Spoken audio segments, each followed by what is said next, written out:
All right, before we get started, we need to see what some of the CSS syntax actually looks like. When we're writing CSS inline or inside of a website, a web page rather, we call that internal CSS. And it looks like this. We type style, and then we have what are called, I'm doing air quotes here, selectors. And then so we have like H1, color blue. And I'm going to change this to an H1, save that and refresh.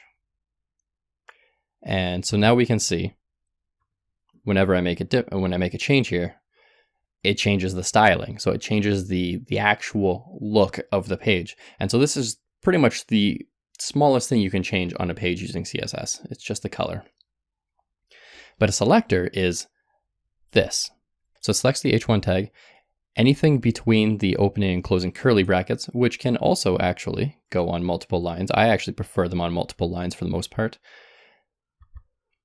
So anything that runs between here is going to take effect on any of the H1s on the page. Now I have a property here and I've got a value. So these are, it's called a pair, a property value pair. And so I changed the property of color to red. And all I did was write color, colon, and then red and semicolon to tell the browser that this is the end of the current declaration. And a declaration is just this line. So we've got the entire selector, we've got a declaration, we have a property, and we have a value.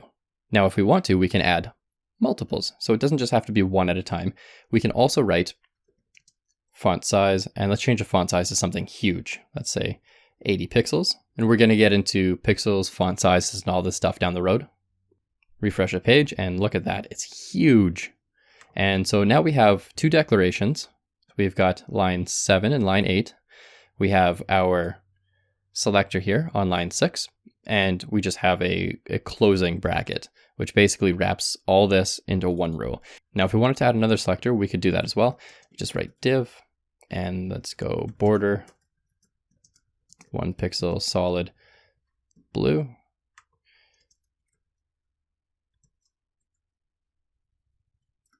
And all I'm doing here is wrapping the word welcome in a div. Save that, refresh. And now I've got a blue border up there. So just like that, CSS can be applied. Now this is only going to affect anything that's inside of this index.html page.